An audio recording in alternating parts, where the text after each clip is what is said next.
Good evening, everyone. Hi, my name is Elsa Marie De Silva, and I'm the founder and CEO of Red Dot Foundation. Welcome to this session. We still have a minute to go, so I just want to let you know that we are recording the session and we are launching a poll whilst people are still, getting into the room. So I'm going to launch the poll for you.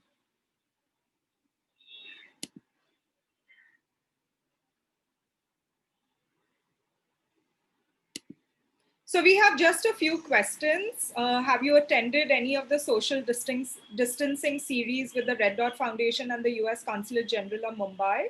This is the fourth and last one in the series, actually. Have you undergone any formal training on understanding the sexual harassment prevention laws? Does your company have a sexual harassment policy? Are you part of the investigations committee? And how would you rate your understanding of the POSH Act? If you can take this poll, it will give Napinai and myself an idea as to who's in the room, and accordingly we can then share our thoughts during the session.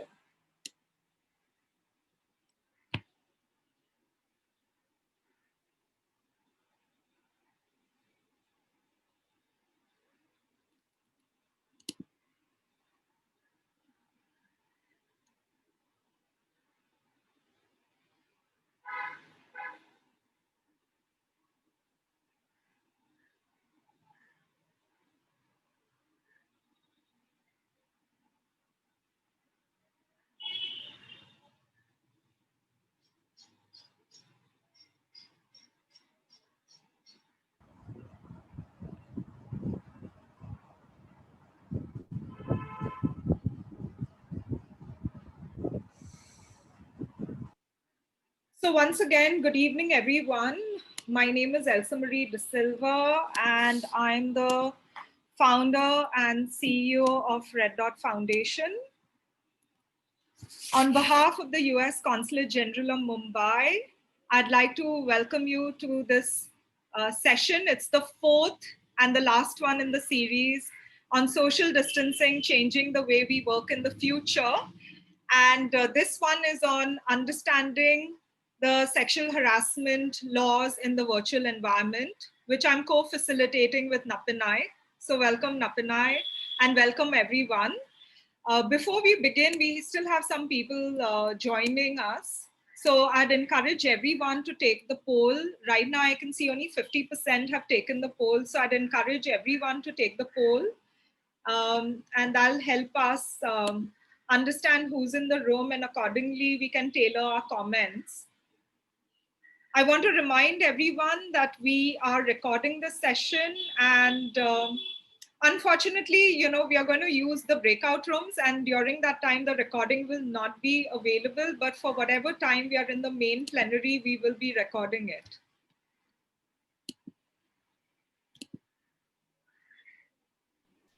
So I can still see only 50% have taken the poll. I'd recommend you take it.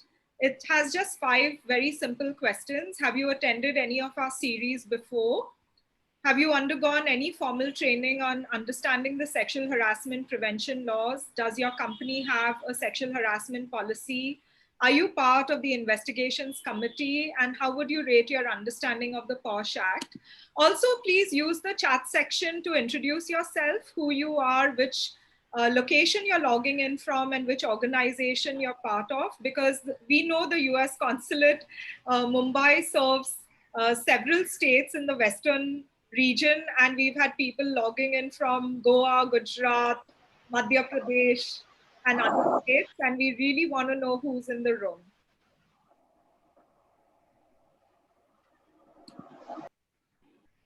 So welcome, Mr. Ravindra.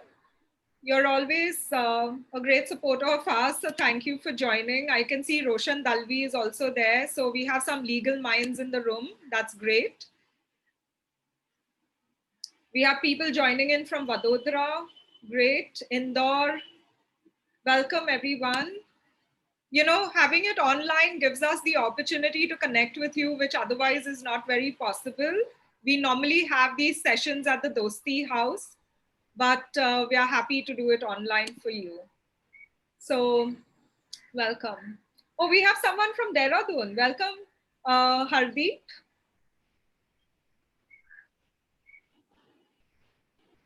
This is really an amazing gathering. So it's wonderful to have you all here. I join Elsa in welcoming you all on board. Yes, we have people from Pune, we have people from Bhopal, and of course Mumbai as well. We have Dr. Neelam Gore, who's the honorary chairperson for the Women Development Center, Pune. Welcome. And I want to, mention to everyone that Napinai and I are actually alumni of the State Department exchange programs, and we are very happy to collaborate not only on this virtual session, but also we are doing another session on Cyber Sathi, which is an initiative started by Napinai, and we've been partnering with her to educate young people on their digital rights and to safely navigate online spaces. So if you're a part of a school or an educational institution, do let us know, especially from the Western region, because we'd like to do it for your school. We have a grant with the US consulate, which is till March, and we can do it. So I'm going to end the poll. We still have only 65% of people who've taken it, but we have to start now. So, but I do request that everybody participate in all of these, every activity, including the polls, because it really helps us a lot. And as I always say, there are no negative markings for it, and it's all anonymous. So it's not like you're going to be judged by the response that you give. It's just collected, and the collective responses and the percentages are what matters and helps us in structuring further sessions like this. Maybe I'll keep the poll open. In the meantime, welcome everyone once again. Good evening. And this is the fourth in the series of social distancing workshops that we've been doing online during COVID-19. This one is on understanding the sexual harassment laws in the virtual environment. We had 3 others, and I will post later the links where you can check out the other sessions, which were on building resilience in mind and body, nonviolent communication, and work from home best practices. They were all very, very interesting, if I say so myself. So on behalf of Napinai and myself, welcome. And I'd like to turn it over to Jonathan. Jonathan Wang is the Assistant Cultural Affairs Officer at the US Consulate General, Mumbai. He's responsible for higher education outreach and exchanges and management of the consulate library, Dosti House, which is where we would normally host these programs. He has served in China and Vietnam before his tour in India, and he's originally from San Diego, California. Over to you, Jonathan. Thank you, Elsa. Again, I'm Jonathan Huang. I'm the Assistant Cultural Affairs Officer here at the consulate. On behalf of the consulate, I'd like to thank you all for joining us today for this session. I'd also like to express our gratitude to our partners, Elsa De Silva and the team of Red Dot Foundation, and to our speaker, Napinai NS, who is an advocate at the Supreme Court. Earlier this year, we were all affected by the pandemic. We are all coping in our own ways. We have to do many activities at home that we might not be used to. We have to go on many Zoom calls and many virtual engagements. There are some downsides to the current situation as well. Virtual harassment has been on the uptick in recent months. This can be construed as personal comments, inappropriate emojis, virtual stalking, and many other inappropriate behaviors that we sometimes see. We tend to think about harassment as something physical, but it's not just that. The Prohibition of Sexual Harassment Act 2013 was enacted to ensure safe working spaces for women and to build enabling work environments that respect the working woman's right to equality of status and opportunity. So today's session will elaborate on that law and how it can be applied in our own situations in our own workplaces. As I mentioned, online harassment has become more rampant, and it is important to sensitize employees on the relevance and of preventing and penalty attached to sexual harassment at the workplace. So I hope that we all learned something from the session today, but also that we're able to communicate with others who are not able to join the session today, with our friends, with our coworkers and such. I would also like to share information on our American space in Mumbai. In typical times, we would invite you to come to the consulate. It is a place to learn, to collaborate, and to engage on issues important to the United States and India.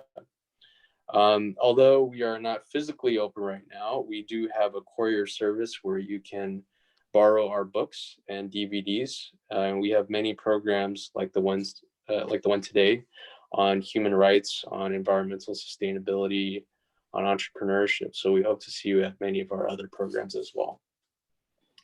I'd again like to thank all of our partners and thank you all for joining today. Thank you, Elsa. Over to you. Thank you, Jonathan. And I'm going to end the poll and hand it over to Napinai.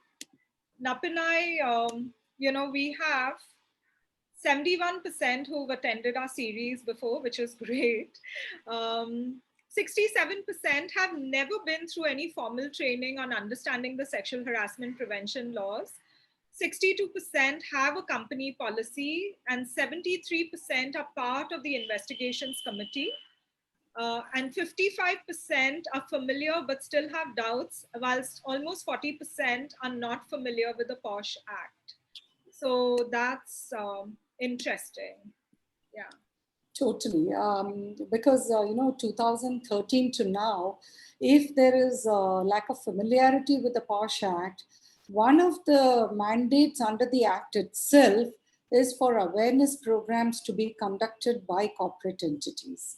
So it also gives an indication that possibly that aspect of the requirement is not fully met. So this is a very interesting poll result. Thank you, Elsa.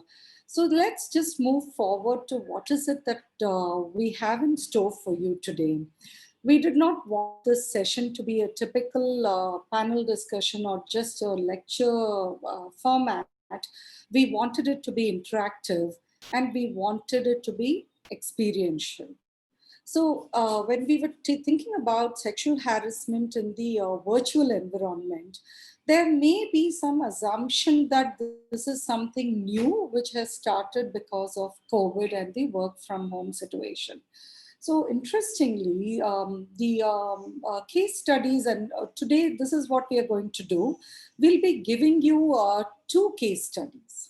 So the teams will be split, where one set will be given 1 case study and the next set of 3 teams will be given an aggravated form of the same case study.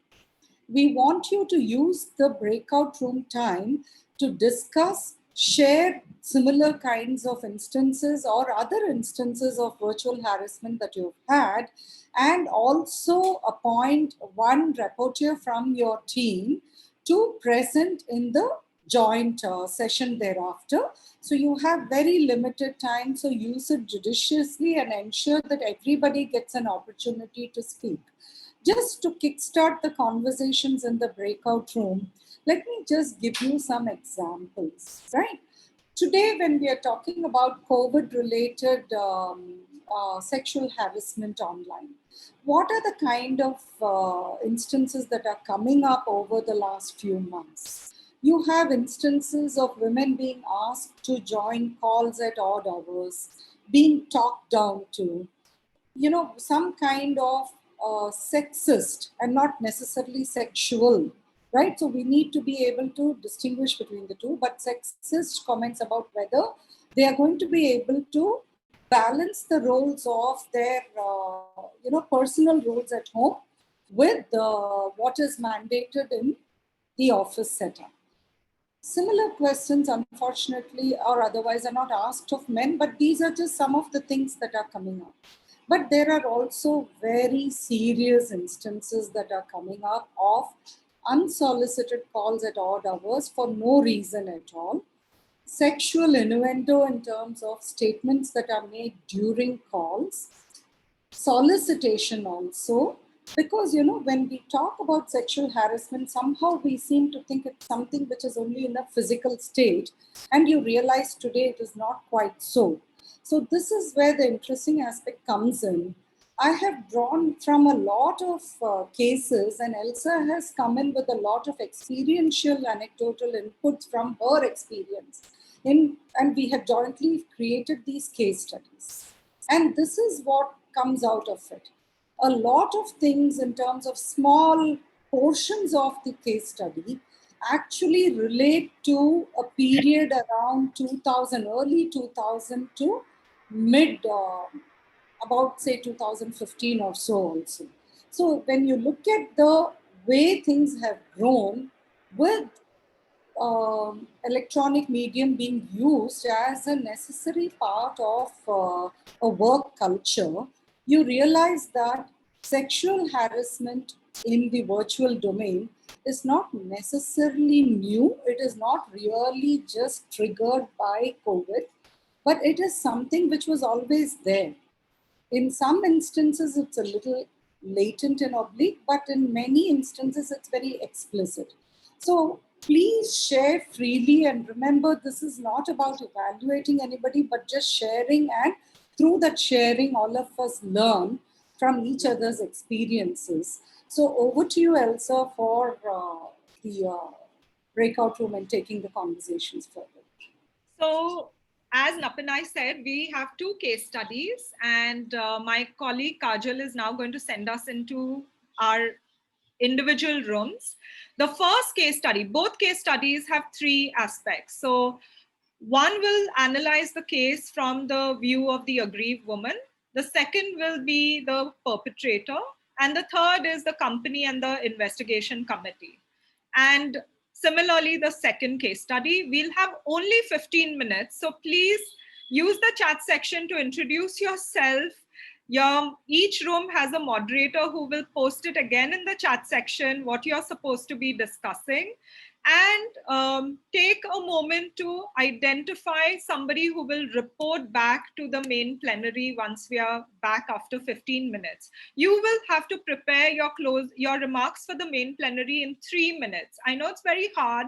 Don't have to repeat the whole case study again. Just tell us the main points that were discussed based on the perspective that you were asked to look at the case study. So with that, I'm going to ask Kajal to take us into the breakout rooms. If you're not familiar with the breakout rooms, it should take you automatically. But if you get a little box saying, join this breakout room, please click on that button. And if you're joining from a phone, you might have to move one screen to do that. Over to you, Kajal. Thank you, Elsa. And the cases are in the chat box. Yes. So I'm opening the rooms.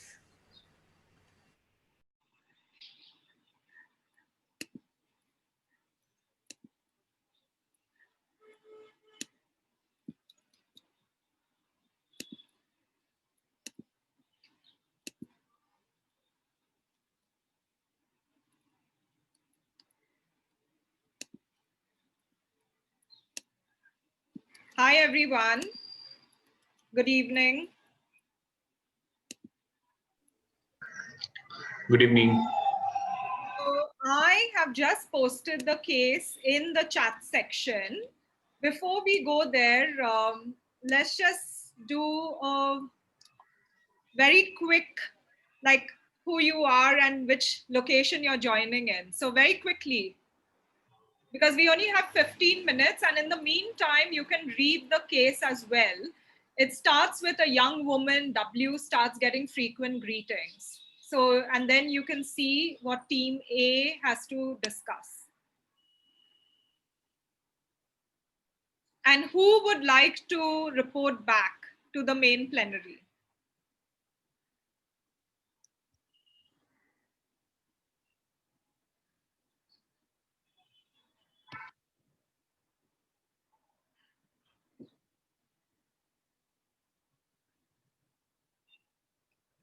Maybe Roshan, you want to read the case study?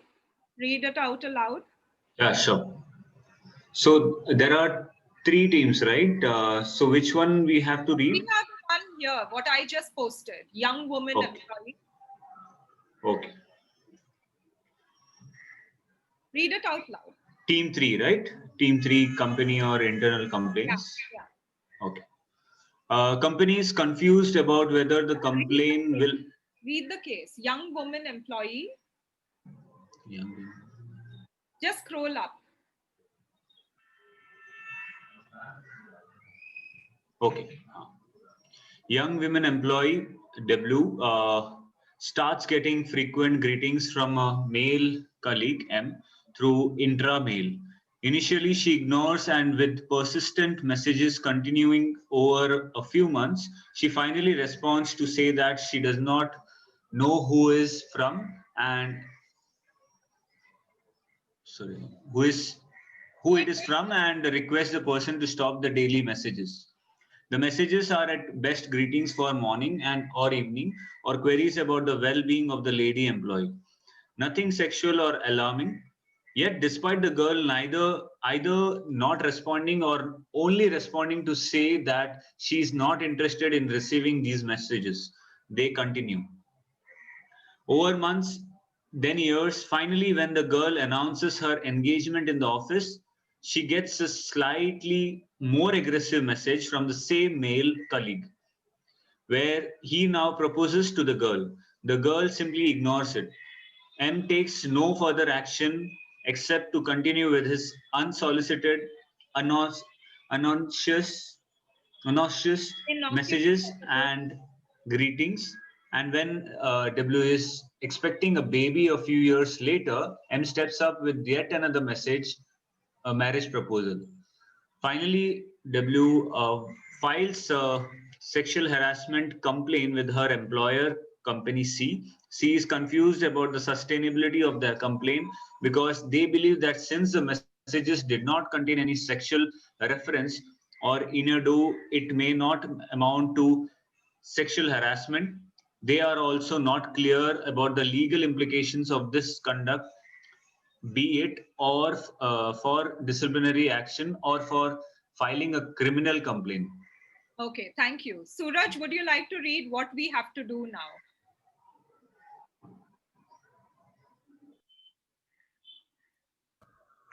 Yeah, I'll just look up for Team 3A, Company Internal Complaints Committee. You can read from there.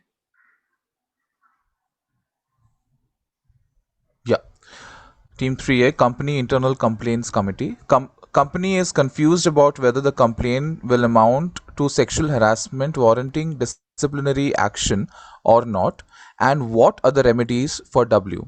They are sympathetic to W's plight and wish to help her, but are not too clear about her rights. They also do not want to face litigation from M for wrongfully disciplinary action or termination. Though Company C is not clear about legal implications, they believe that the sustainability or otherwise of the complaint before the company's internal complaints committee is for the ICC to decide. So the ICC is now faced with transference of C's dilemma to them. Discuss your experiences of such or similar cases, whether the actions of M amount to a violation of company policies and or if it is an offense, and what you would like to present as W's rights and remedies. Yeah. So who wants to go first?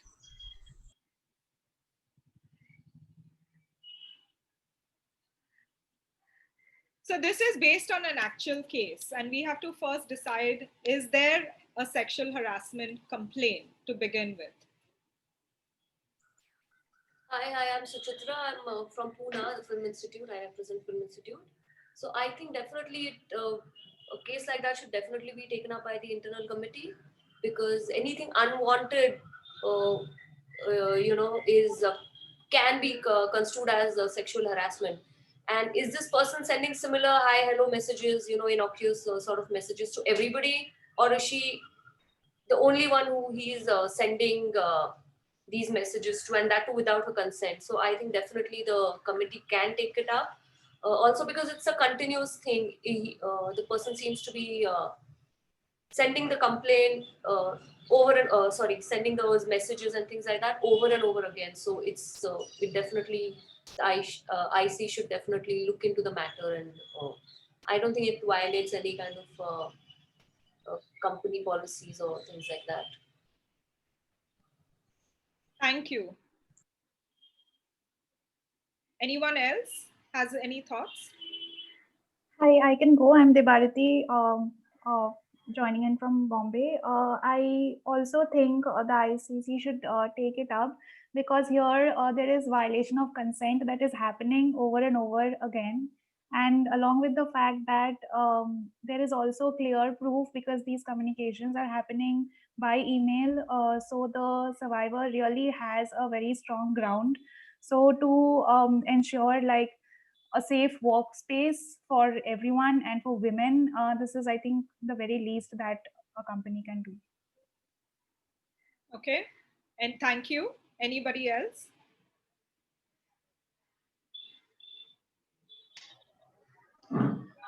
Yeah, so for this POSH Act, it doesn't really mean that it needs to be something sexually oriented or something where the messages are vulgar in any case. It also takes care of the potentiality of such cases, where it can turn out to be something which is uncomfortable for any man or women in any case. It could be a rumor as well.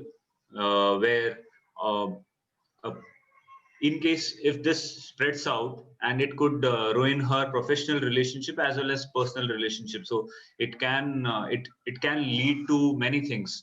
It can be a loss of job, or it can be loss of relationship.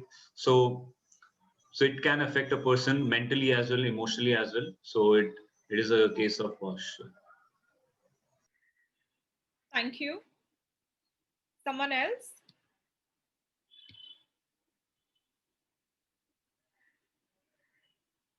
Who does not think it's a valid complaint?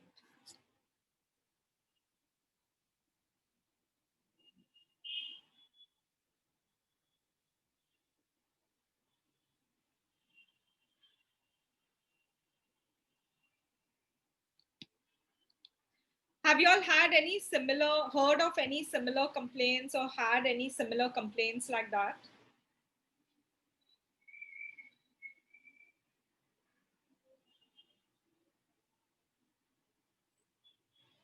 So we sit on several committees, but this didn't happen on any of mine. But I was told by another IC member that there was this guy, a manager, and his receptionist.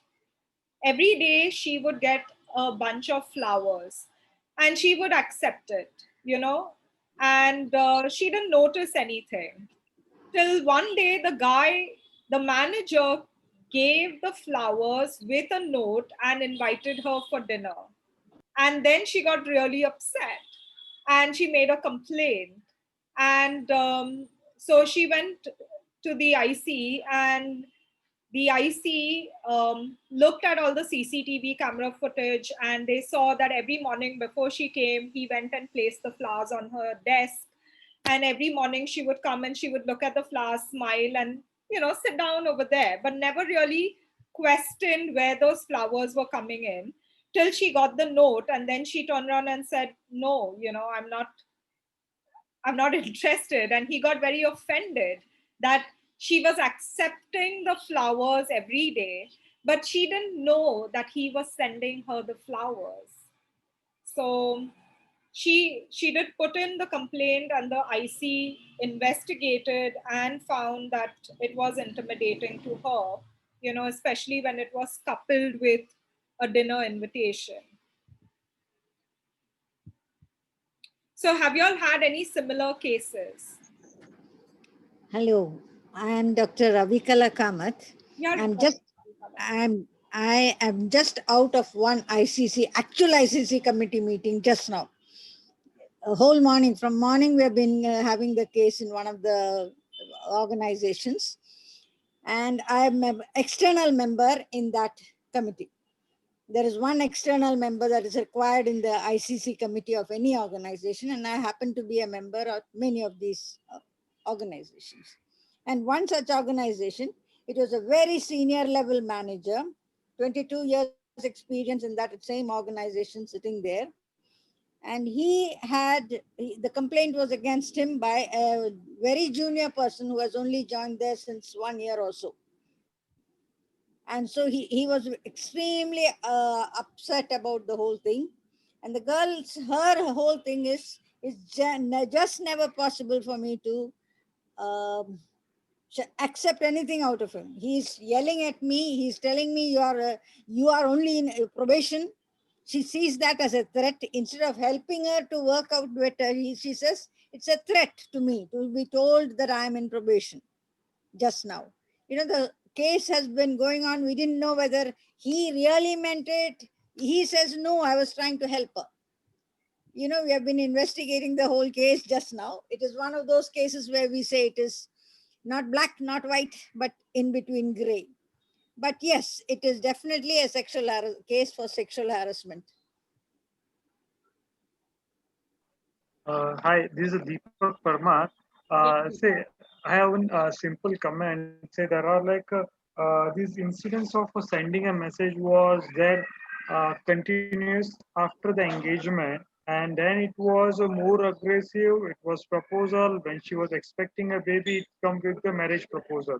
So it squarely fits under section N2 and B, which is sexual harassment include one or more following unwelcome act or behavior, whether directly or by implication, namely a demand or request for sexual favor, or it may fall under the fifth clause, which any other unwelcome physical, verbal, or non-verbal conduct of a sexual nature. Because say after continuing after the engagement, if somebody is proposing you, so that's nothing but indirectly you are asking for a favor. So hence it squarely fits under the 2 and B and 5. Thank you for that. Yes, and it also contributes to a hostile work environment as well. Are there any other thoughts? Thank you, Dr. Ravi Kala, for sharing that example. You know, it really helps us because every case that I have attended as a neutral member is very different. And you have to be you have to be really open-minded and do not go in with preconceived notions when you're hearing any of these complaints. And like Dr. Ravi Kala says, that every IC, there is a constitution of how the committee is. It should be headed by a senior level woman. There should be 50% or more women, just so that, you know, the person who made the complaint is feeling comfortable. And there has to be a third party neutral member, and the committee should also constitute of people from amongst the staff. But it's not easy when you then sit in judgment of your own colleagues. So it's a very tricky situation. Before we proceed further, is there anyone who'd like to report back?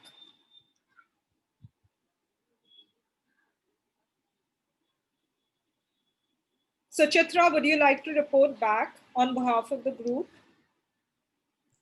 What would you like me to say? I mean, definitely, like I said. I mean, the key points that came up from this discussion, we have about 3 minutes to present, and we have 1 minute for other people to add to that. Okay. So definitely the first thing would be the lack of consent, creating hostile work environment. Yes. Lack of consent, and also the pervasive nature of this messaging. She right. said no, it was not accepted, and that boils down to the gender norms that are perpetuated through our media, where no means yes. It just takes persistence. That's true. And also that any complaint has to be heard by an IC. It really is not a choice. So somebody has a right to make the complaint, and the IC has to offer mediation and then offer, if the mediation is not accepted, then it goes through the investigation process. But we cannot just dismiss saying it's not valid. Yeah. Any Absolutely. other points that Suchitra can raise? I think more or less we have covered most of the points, I believe. Sure. What about anybody has any dissenting comments? No? And what No, would I would say that sometimes, there are complaints, but because of lack of evidence or, people don't generally support. So we've had in the past experiences where, they've not been able to really prove, and it's become difficult for the internal committee to go and, put it on paper because of the lack of evidences. That has happened in the past. But in this case, you have all these messages and things like that. So, in terms of gathering evidence also, it's right there. So, and any thoughts on what could possibly be the outcomes of the investigation? Like, obviously, there's evidence now and it is pervasive. So what would be most likely the outcomes for the person sending those messages? What would be the recommendations of this investigation committee? It could be.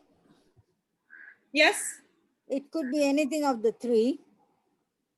One would be severe, coming down. It could be a little moderate, and then nothing beyond just what shall I say, a warning letter. A warning letter that goes into the file of the person and is there on the records of the organization, which is good enough to help that person to realize that he has to behave himself, and for the girl to feel that her complaint has been taken cognizance of. At least that much I feel. 1, 2, 3 gradients are there depending on, as far as I know, many cases are there where they have lost the jobs. Many others where opportunities have been given for them to continue. There are some others who have been asked to resign rather than be terminated. So these different possibilities are there. And what about the possibility for retraining? We haven't found much chances because there's no question of training. Who's giving the chance for them to be trained? The organizations are not doing much in training. And I know I have tried some training organizations asked me to come for training, and I found only the ladies attended. 3 gentlemen came because it's for all women. That's how it's looked at.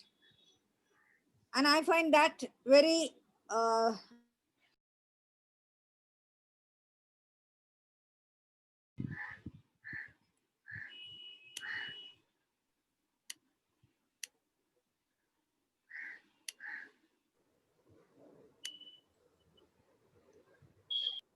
Welcome back, everyone. I don't know about you, but I had such an interesting group. I'm just going to launch a poll again with 3 questions. So you may just take it. Were the case studies simple and easy to understand? And were the case study situations familiar and have similar incidents occurred in your company? And you felt you had the knowledge to discuss the case. Napinai, what did you think? What happened in your group? Well, I actually was in 2 groups, and the first group was, I think, team 1 in the scenario 1, where the participants, were there for introducing themselves, but after that, somehow they just quietened down. I don't know if there were more discussions after I left the group, but special thanks to one person who started the discussion there, Shefali. And then the next group was very interactive and a lot of thoughts had come out of it. But broadly, I think there is a lot of a sense of shock that these things can happen, and also a sense of fear. Because, the subtlety of a situation like in the scenarios, I felt was kind of like worrying the participants in terms of, 1, can such things really happen? 2, if they happen, what really will be the remedy? Was it right for the victim to wait for so long to seek her remedies, or should she have approached the complaints committee earlier? Should she have filed a complaint earlier? 3, even if she files a complaint, considering subtle forms of harassment, or in cases of subtle forms of harassment, how is she really going to be able to establish sexual harassment? And of course, finally, one thought that was very important, which I felt Chitra shared, was that it doesn't matter what is the outcome of a case that is filed. The very fact that it has been filed may effectively act as a deterrent in the future. And I think that was really important. And yes, we have seen that also in reality with the Me Too movement, right? Of better awareness and a little bit more restraint than what would have happened earlier. So shall we discuss the first case? I've just pasted it in the chat section, so everybody can read the first case, and maybe we'll invite the person, the team that is discussing the case from the aggrieved person, to come forward and give their 3 minutes synthesis of the discussion. So do I start? Yes, please. Yeah. Introduce yourself, please. Okay. Hi, everyone. I'm Tamasa Acharya. I teach in a college affiliated to SNDT University, and I'm part of the ICC group in my college, the cell. It's a women's college, and we don't have any issues, though it's just interest that I've been attending all of Red Dot's programs this time. Am I clear? I could see. Elsa, you can hear me? I saw your face freezing for an instant, so you're there. Yeah.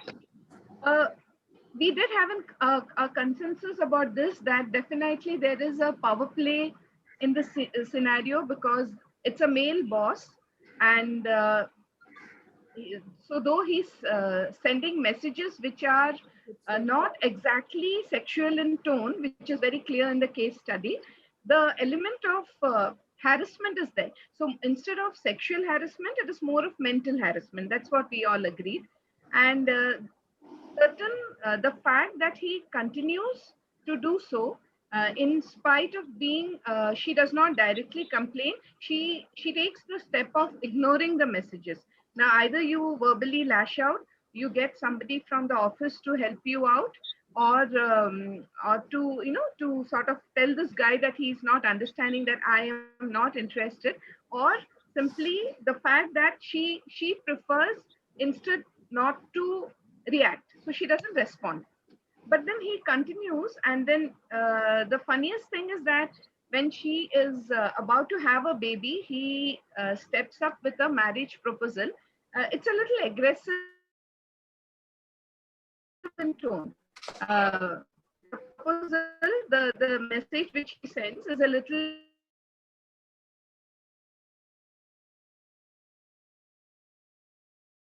to explain, and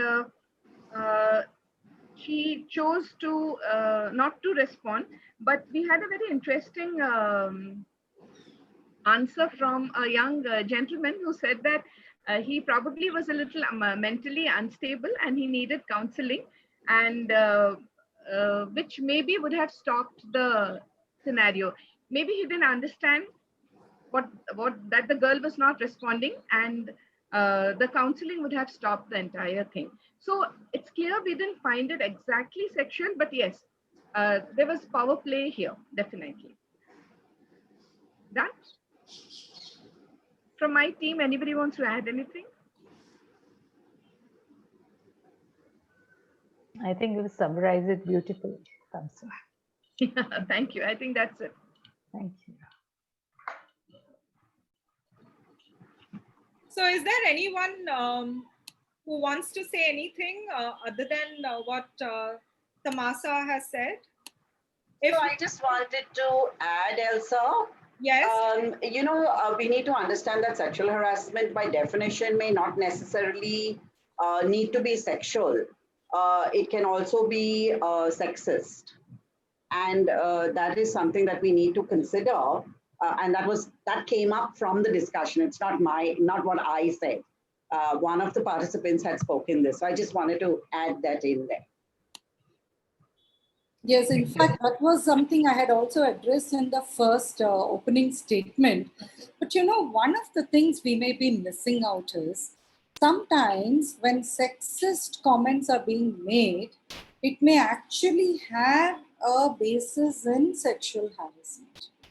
As in, if there is a discriminatory process in terms of making certain kinds of comments that are being addressed only to a particular gender and it's gender based, there is no reason to assume that it would necessarily then not be sexual harassment, because we just have to then evaluate it on the basis of the various categories that are set out in the law.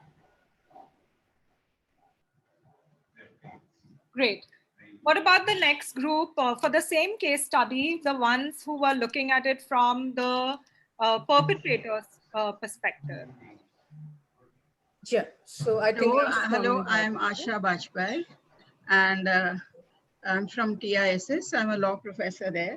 Our group was clearly of the view that it is a clear case of sexual harassment. Asha ma'am, I think they're still talking about the first case study, if I'm not mistaken. Sorry. Okay. Sorry. We're with the second case study. So I think Elsa for the first case study, if I'm not mistaken. Yes. Thanks, Elsa. Sorry. So would somebody like to share? Should I think Shefali wanted to come in. Yeah. I'll just go. As you pointed out rightly in the beginning, we were actually, I think, quite stunned by the case study, and the sustainability element is there in that. And so we were a bit quiet. But then once we started speaking and put our thinking hats on, I think we had people sharing their experiences. And I think we did feel that it does happen, but often, as you pointed out in the first summation, it is often counseling that helps, and it doesn't go further. And if it does, then it sounds really scary. A couple of things that people shared from their personal experiences. I think Sinjini from my group talked about people sending messages at late hours and not realizing that they shouldn't be doing it, unless they have explicit permission to do so. Because especially in the pandemic, she feels that we've all gone back and we're working from home, and this is happening more and more. And the second thing she said was that when you take a case, I mean, she was talking not from the perpetrator angle, but when we point out something like this, the aim of the whole thing is probably to close the case rather than to discuss it or see that, that the whole situation is treated fairly. And that becomes the focus is something that she pointed out. Which now that I'm thinking, I feel I would agree with her really. And she did point out that it would cause a lot of confusion because it is not blatantly sexual. And yeah, like you said earlier, maybe a bit sexist, but not sexual. And then whether you treat it as a harassment or not, and the subtlety of it, which can be quite confusing. Also denial on the part of the colleague. So the perpetrator is denying it, right? They are just putting forward their feelings and thinking that they are showing that they have a depth of feeling because it's been so long and they're still like that. And at the same time, they are not like really going out and doing anything is what they think. After that, we had a further discussion where we talked about consent, that if it is happening with consent, it is different because there is no consent, it shouldn't be happening. Even if it is being ignored, that is that there is no consent, and that doesn't seem to be understood. We did translate the case study. Thankfully, our moderator translated it into Hindi for making it more inclusive. And then we had this comment about when someone is asking you to stop, you've got to stop, whatever it is and whoever is sending it. And if that doesn't happen, then it is a problem and it should be treated likewise. To sum it up, I think it just threw us off that, so subtly somebody could be harassed for such a long period of time. Yeah, thank you.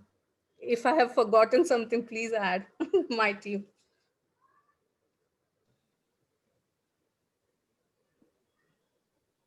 Okay, so if there's nobody in that team who wants to share, is there anybody else who wants to make a comment? You can either raise your hand or use the chat section. So there May I is say one something? more team. Yeah. Go ahead. There's one more team in the team, the scenario 1. So if you could share your... Yeah, that's my team. So I'll ask my team members to share.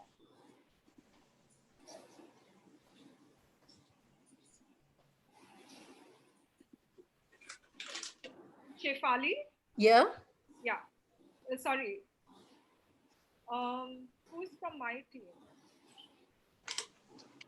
Do you want me to mute myself? No. No. She was calling out to her team member, but that was an interesting share, Shefali. Thanks. And I'm so glad that the conversations It should flowed be out Supreet. after. No. Supreet wasn't there.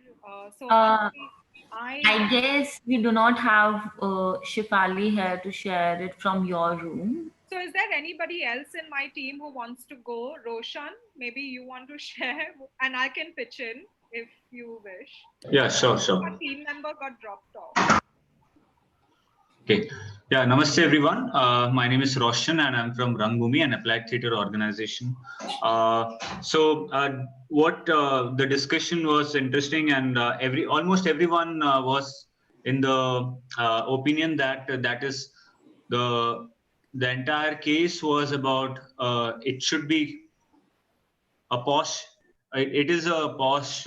It comes under the POSH Act, and where a male can't just keep messaging, and even though it doesn't have any sexual messages or anything related to sexual harassment, but it comes under the POSH Act, where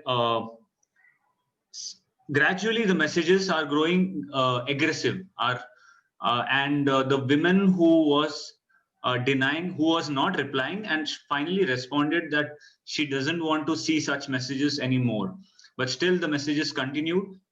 So yes, and which is unwelcome, and that lack of consent was not considered by that man who sent the message. So this was a discussion part, that this is a strong case where an action should be taken against that person, and yes, the action can be at a level of I think Ravi Kala ma'am, yeah, she spoke about how there are 3 different types of action that has been that can be taken, that is severe, moderate, and just a warning letter that is sent. So in most like different cases are there where sometimes some people they lose their jobs, and some people they are just given the warning letters and they still work there. So multiple possibilities are available here, but it all depends upon the case to case. And I guess she also spoke about a junior colleague that I think that was an interesting. If Ravi Kala ma'am, if you can talk about that, it would be interesting.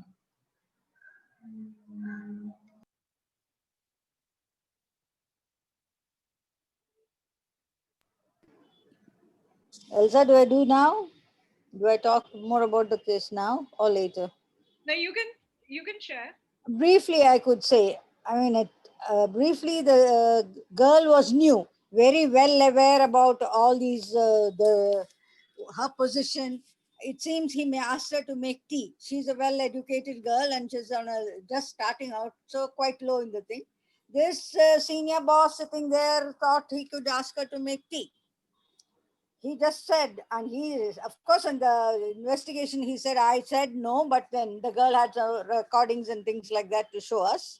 She was so acutely aware of her rights and her position that she said she had the details. She gave us all the evidences on the record, with the recording and with words that he had used, etc. But her thing was, he asked me to make tea. And I'm not come there as a member to make tea or to give personal attention. If it was once, I would have kept quiet. It became repeatedly. I went down and said, sir, I'm not here to make tea for you, but He didn't seem to. He started becoming very hostile after that, is what she felt. So, I mean, there's been a case that has built up over a long period of time of her association in that organization, about 1.5 years, and beginning as a junior. And this is a typical man who has been a patriarchal type in this approach. And he says, I didn't think it was a problem if I asked them to make tea. So many of the others have made teas for me. So that's how it went on. To try to tell him, finally it was more of a counseling for him that, look, times have changed. Please remember that times have changed and this is what is necessary. But as my understanding over the innumerable cases that I've done is that girls are more acutely aware. It is the generation, the older generation that is not very aware of how they are going off the tracks or what they are doing wrong or how they are perceiving themselves differently. Yes, it's a power, use of power, but he says, well, a cup of tea. I don't think it was a big thing. So we had to try to, I mean, we don't have that kind of time to sit and counsel him, but we try and we say that somebody, the internal members of the committee, the senior members of the committee may subsequently give him counseling as on a one-time priority. That's all we can do because we don't have the time to sit and counsel them at that point in time. We try, we say a few things and then we let it go. And sometimes we recommend. If I may come in now, Elsa, on just a couple of points. So when we were talking about the first scenario, we wanted it to be nuanced. So thank you, Sunita, for your inputs on that in the chat box. I shared this in one of the groups, so I just wanted to share it in the larger forum too. Just two things I wanted to read out. Firstly, the case actually, or parts of it actually comes from a real case I've handled, and the real case was far worse than what we put here in the subtlety of it. And that case dates back to early 2000. So you have two enactments which play a very important role when we speak about sexual harassment. The first, of course, is the POSH Act, which came out in 2013. But there is also another thing, which is the Criminal Law Amendment Act, which again came out in 2013. And the Criminal Law Amendment introduced a new provision. Shefali, I should trust my memory. It is 354D of stalking. So if that provision had been there when this situation happened in early 2003 or 4, then you had a direct section that you could apply, you know. However, and similarly, if you had the kind of certainty that the Sexual Harassment Act brings in, also you could apply it. So for instance, I'm just reading out from the Act at section 3(1), subclause 5. It talks about instances of sexual harassment, and it is not an exhaustive definition. So a lot of other things where there is an intersection between sexist and sexual can also play a role. But look at this addition, which gives an indication on that. Humiliating treatment likely to affect her health or safety. So we have to look at the Sexual Harassment Act with a lot more emphasis in terms of this intersection of whether gender plays a role in the manner or mode of treatment of an employee in a workplace, and how does it impact them in terms of rendering their services. And if it is harming them in that manner, and since the law is gender specific in protecting women, and if the victim is a woman, then she does have a rights in law. And when you look at the difference, there is also a very subtle difference between the definition of sexual harassment under the Sexual Harassment Act, and this introduction again was made in IPC in 2013, where in IPC, the perpetrator has to be a man. Whereas in the Sexual Harassment Act, the victim has to be a woman. It doesn't speak about who the perpetrator can be. Fine nuances here, but broadly, I just wanted to bring in that despite the subtlety, despite the fact that sexual innuendo may not have been there in the first instance, in the light of current legislations, we can easily say that it does indeed amount to sexual harassment. Of course, that is also just opinion, subject to outcomes. Over to you, Elsa. Thank you.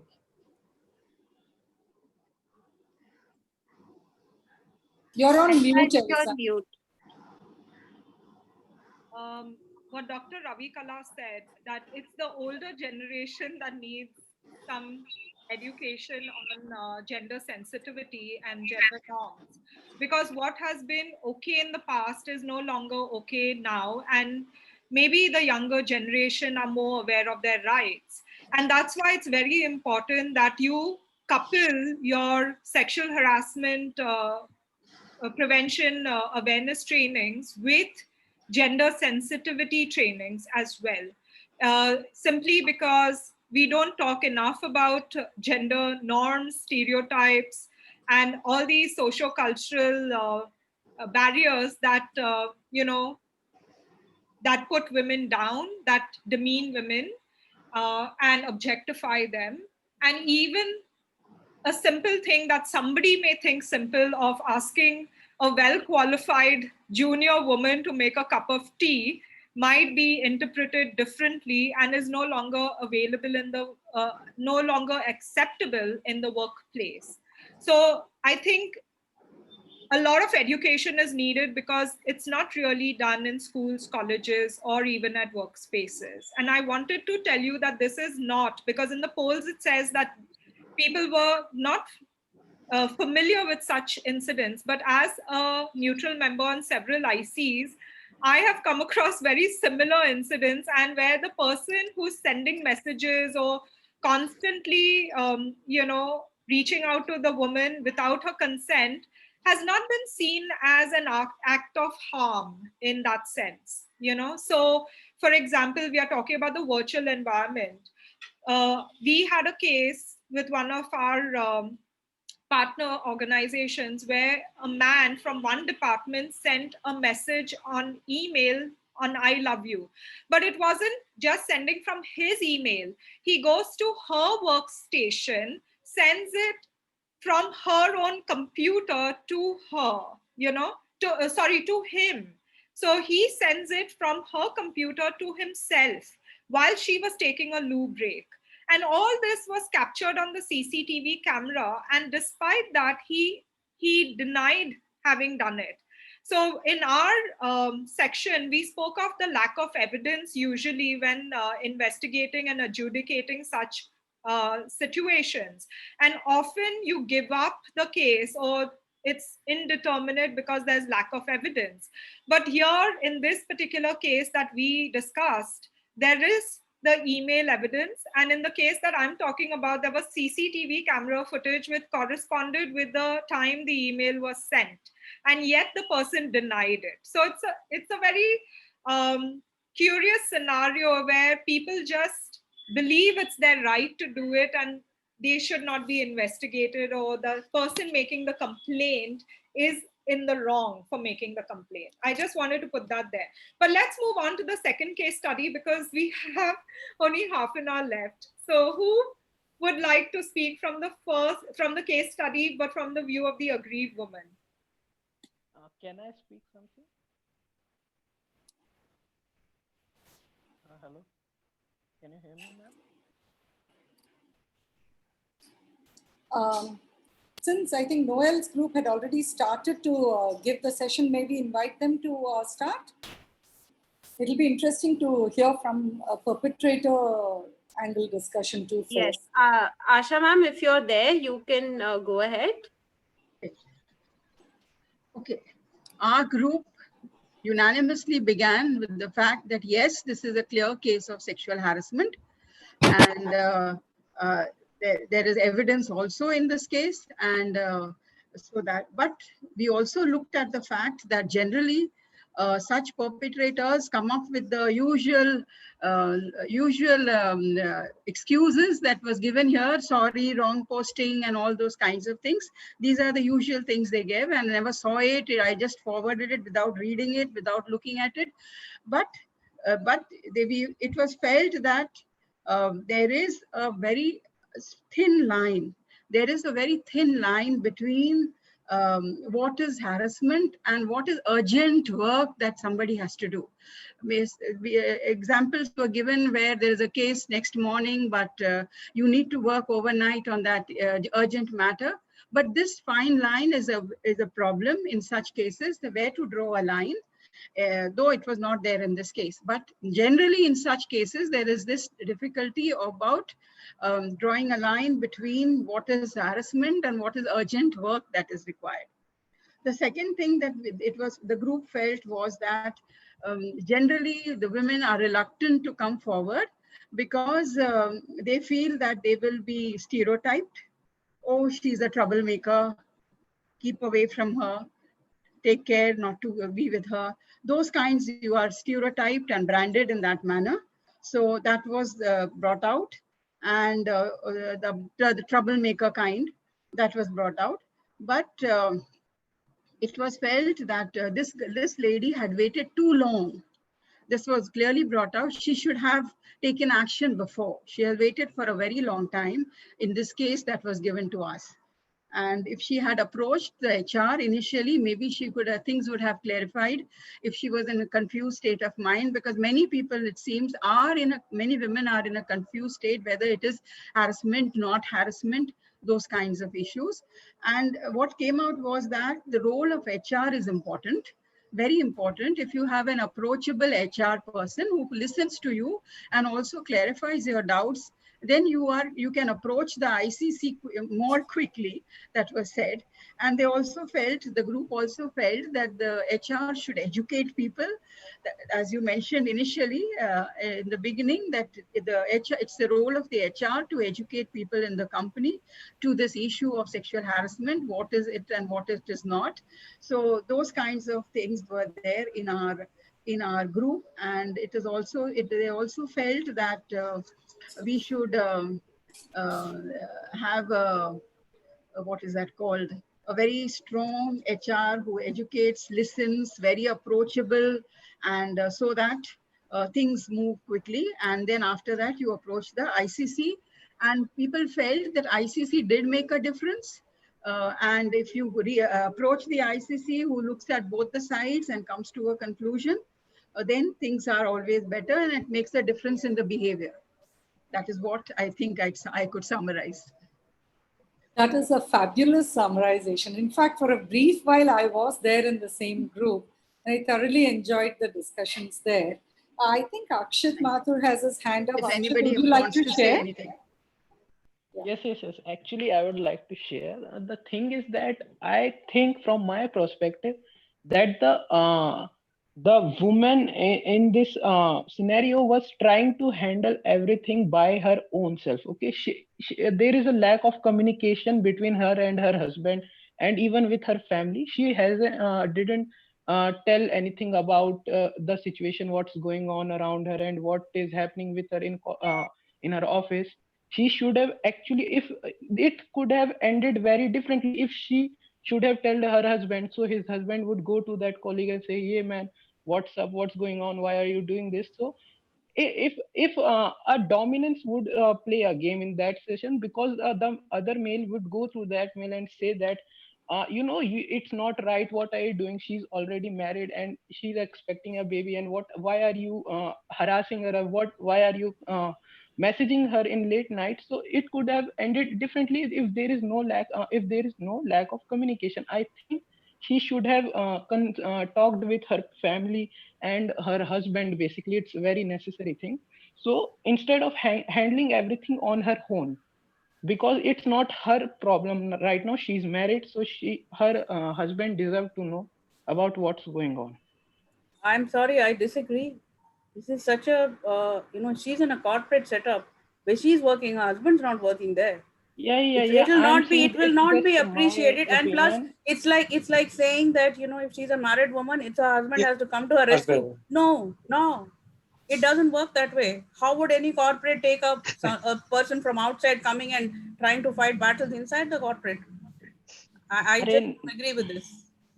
Yeah, it's okay if you disagree, because it's my personal opinion. I just said that if family knows about it, then they could have done very different approach. I mean, they could have said the other person that you should stop because we know what's going on. We could do law enforcement cases on you. They can warn him. They can, suppress him. Instead of fighting everything alone, I think it's better to let family know what's going on. That's just my point of view. So, I think it is a very, it's a very tricky issue, because when we say family, we are assuming that everybody has the family that we have. And everybody comes from a family that we know of. And that's not the case. So I've had a case where, because this girl was from a very poor family, the perpetrator, he used to go to her father, show up at her home and give her father gifts. And he had established a rapport with her father, making it very difficult for her to make the complaint at the office. And, it's also very true that your family could subscribe to patriarchal norms and then tell you to keep quiet and not make that complaint, because they may fear that you will lose your job, or that you will make somebody else lose their job, which is always the guilt that is put on the aggrieved woman. So yeah, so I don't think that should be taken into account, and we should leave the family out at the moment, because this is an individual that is being targeted in a corporate setting.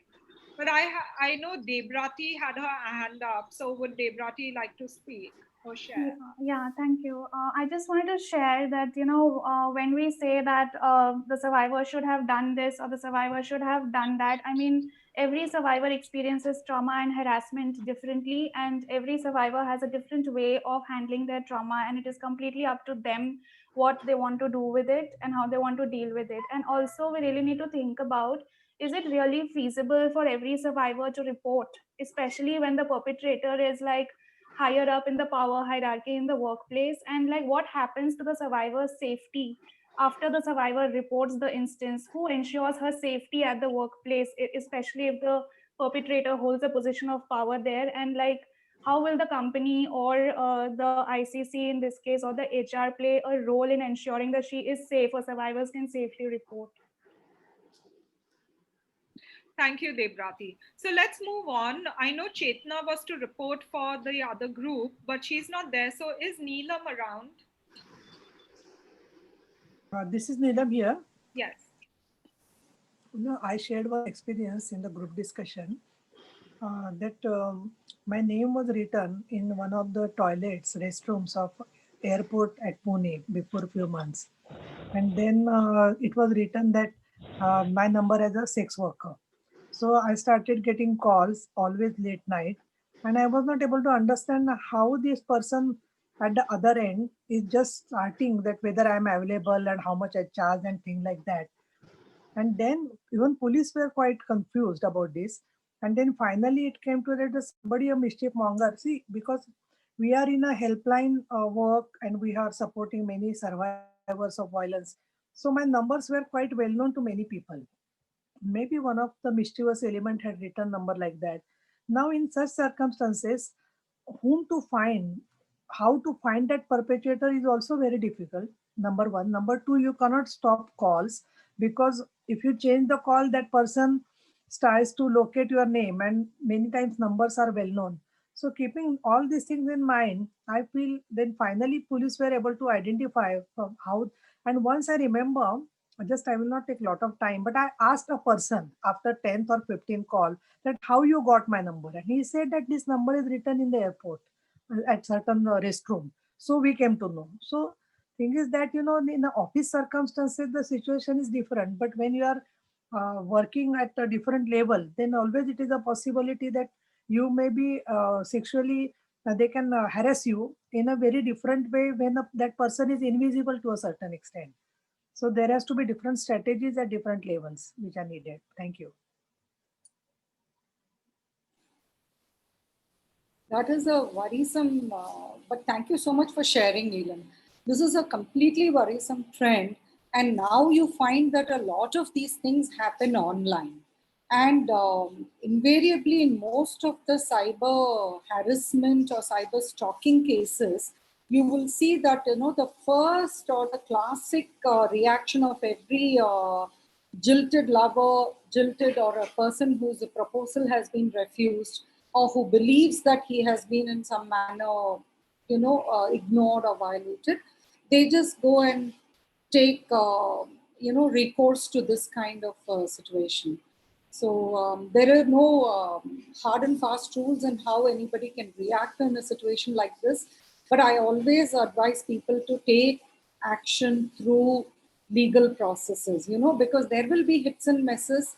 But if you don't take action, it can just get worse.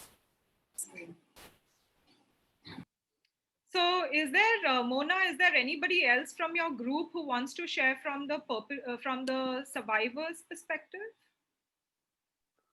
Actually, some of them had shared in the chat box as well, that where they said that if she's saying no, then the man should actually understand that no means no. And apart from that, there should be laws, and in the workplace, everyone should be aware about it, that if such incidents do happen, how to go and report, whom to approach. That is really very important. And it was also added that it's a power game, that he was a boss and so he was doing all this with her.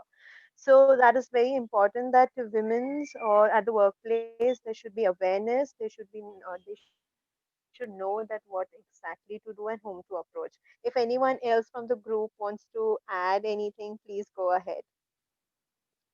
Thank you. Okay, so then the final group, we've done all three.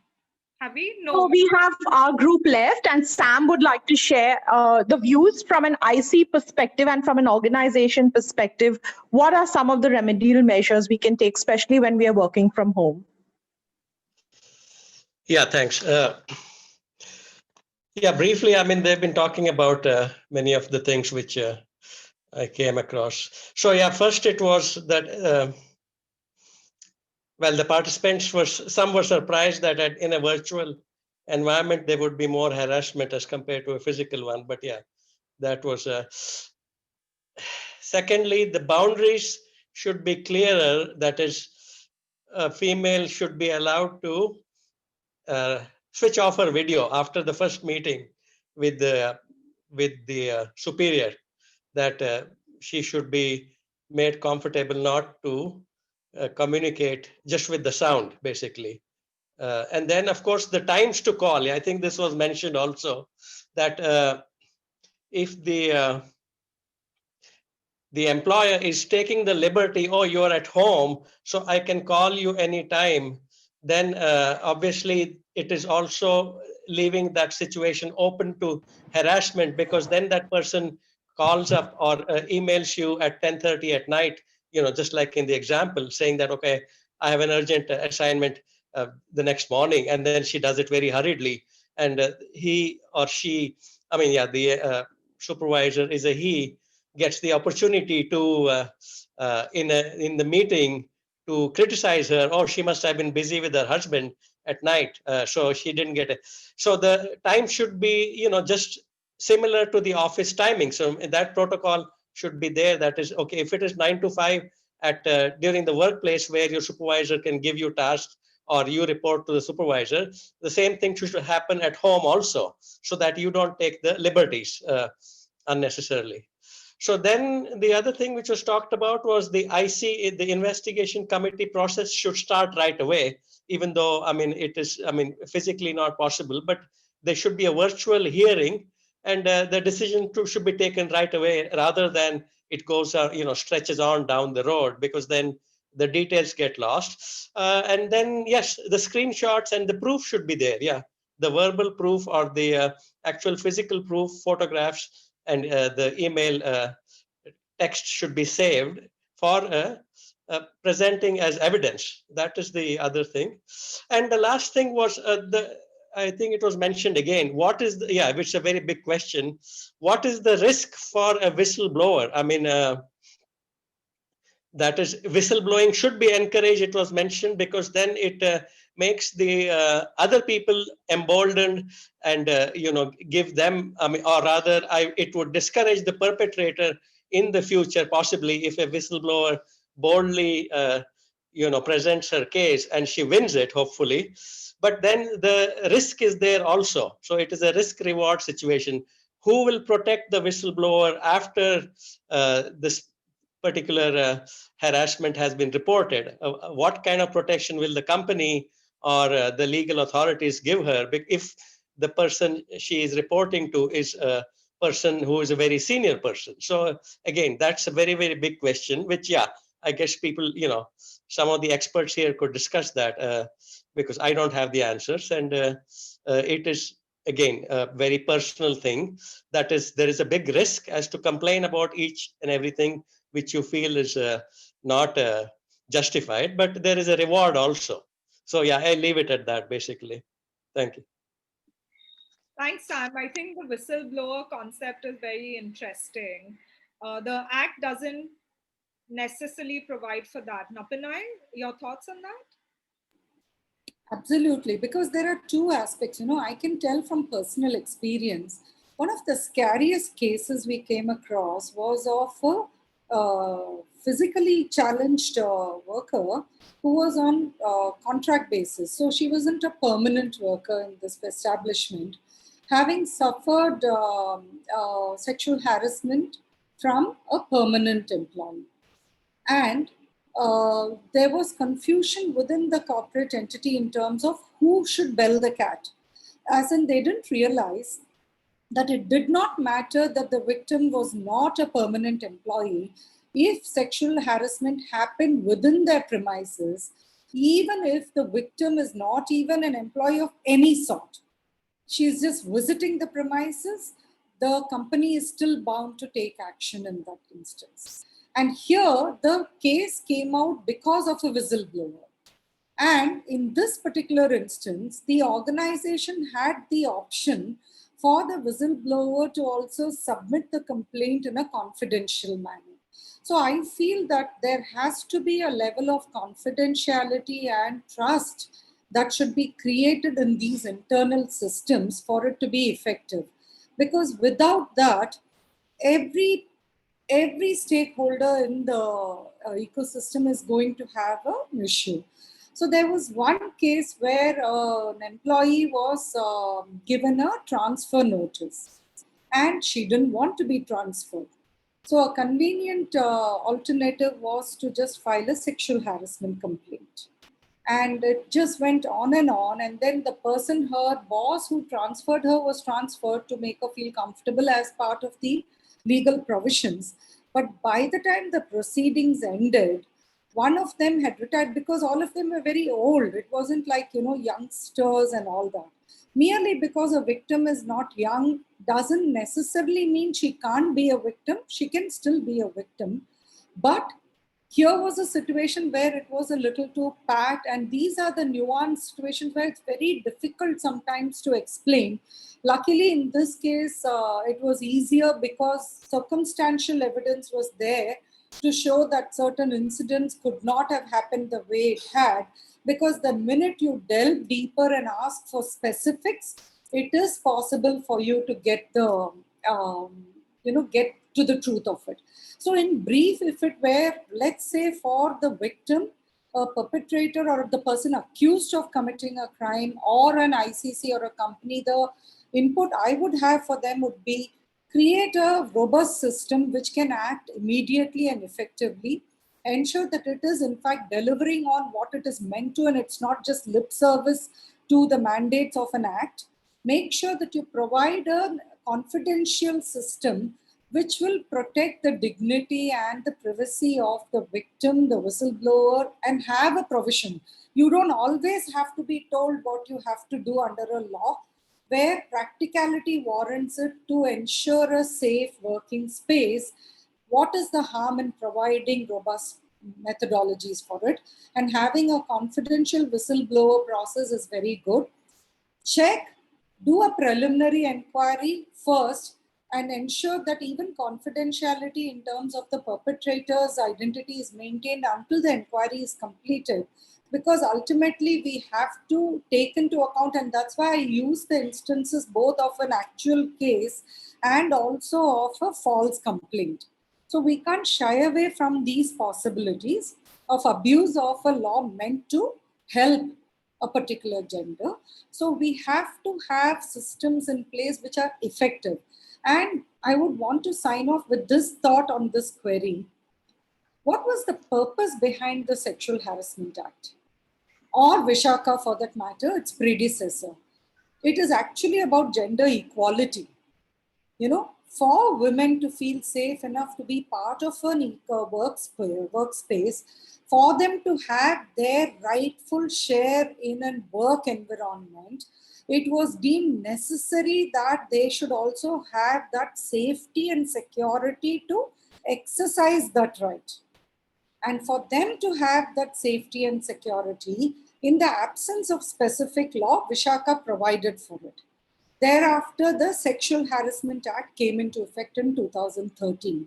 Not setting up ICCs, not having proper policies and procedures for even ICCs to conduct their proceedings, not having checks and balances where even an ICC's functioning is not reviewed effectively. And that is the purpose of the reporting mechanism also that is built into the law, right? So if all of these, which are by, like a sequential stepwise process, which is all intended to achieve one goal, which is to ensure that a woman will be able to take her rightful place as part of a workforce. Let us all work together to ensure this. Because if we lose track of this intent and purpose behind Vishaka or the enactment, then the outcomes will not meet the required intent. Thank you, Napinoy. I just want you to also share, so for me, virtual and physical spaces are not different at all. Basically, when we think of virtual, we think of the digital space.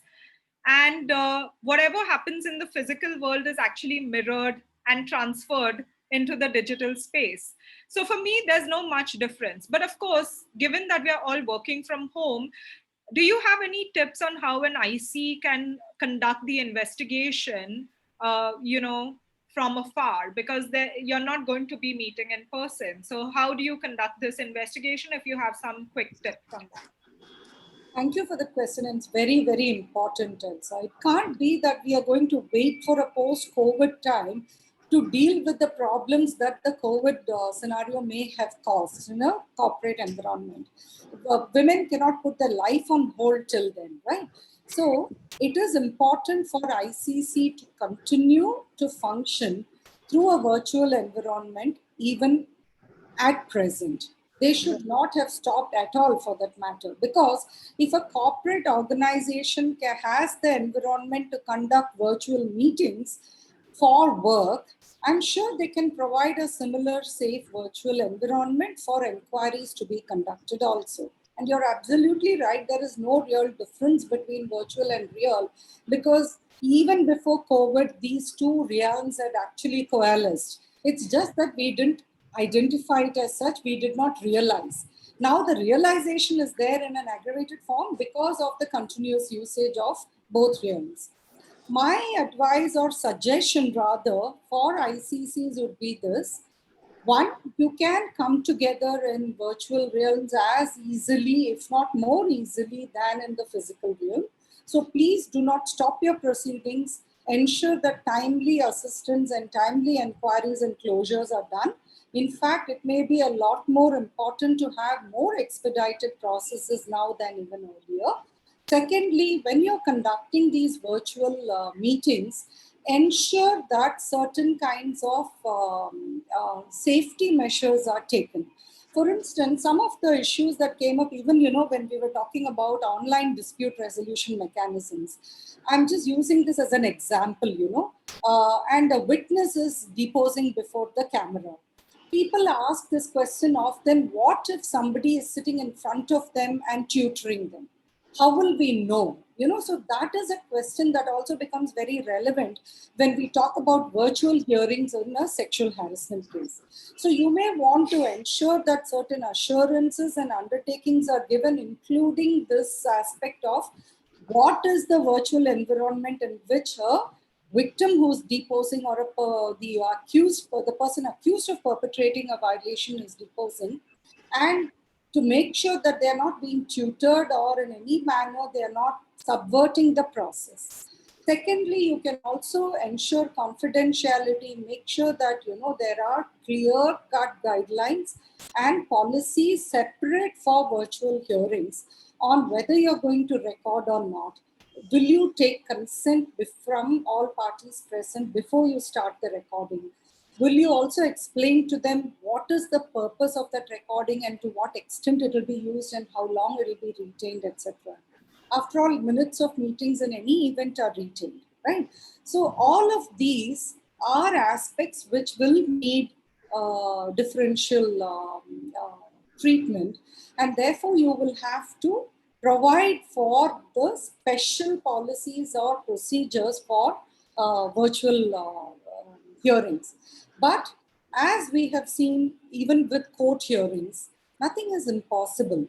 There will be some resistance, there will be some hesitation to begin with, but you will find that it will actually be a lot more comfortable when you're interacting on virtual platforms, especially for victims, to be in a safe space and then speak, than even in physical hearings. So you should, and if you haven't already, you should definitely start with ICC meetings as soon as possible and ensure expedited closures. That way, the rights of the victim are also protected, so also is the dignity of the persons accused if they are innocent. So thank you, Napinai. And I've posted a final poll. Please do take it. We have Sandhya Supanekar who says very informative, especially virtual inquiry under the Act. And Shabnam Roy asks, are there any guidelines that one can refer to with regards to virtual investigations?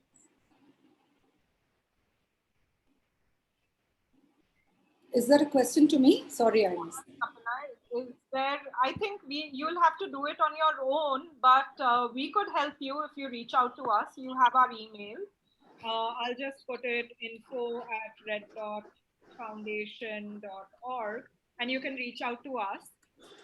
Please take the poll because we'd like to know whether this format was interesting to you, whether the session was informative and gave you new knowledge. You like the case study method, because we know everybody's zoomed out, so we try to make our sessions interesting and participatory. You heard different perspectives and points of view, which is very important. Today, we are living in a very polarized environment where we only believe it's our view and nobody else's view counts. And I would like to attend an in-depth session on sexual harassment prevention policies, because in 90 minutes, there's only so much that one can do. Normally, these sessions we do for a minimum of 3 hours. So if you want to, host a session in your workplace or in your organization, do let us know. Napinai and I are very happy to do it. But at this point, I guess we have to close. So I'm going to invite Sabina to say some closing remarks. And thank you, Napinai. It's always fun partnering with you on these workshops. Thank you for having me here. So it has been, as always, very, very interesting and engaging. So thank you for having me here. And yes, it's always fun to partner with you and Red Dot Foundation. Great, great. So can everybody see the poll and take it? Because, yeah. Okay, so Sabina, over to you. Thank you, Elsa. So first of all, a big thank you to you and your team of Red Dot Foundation for organizing this very informative webinar. And a special thank you to our speaker, Advocate Napinai, for sharing her valuable insights for a very important issue, which is not restricted to the pandemic, I would say. And it is a global problem. And it's always been a global problem. And also, I would like to thank all the participants for joining us today and making it such an interactive session, because without them, this wouldn't have happened. So thank you so much once again. Over to you, Elsa. Thank you, Sabina, and thank you, everybody. It was really very participatory. We always love hearing your views because it's always otherwise one-sided. Somebody talks and you don't get a chance to speak. I'm going to hang around for another 10 minutes. So if you want to share or if you want to talk, we can chat. I'm going to end the recording at the moment. So I'm going to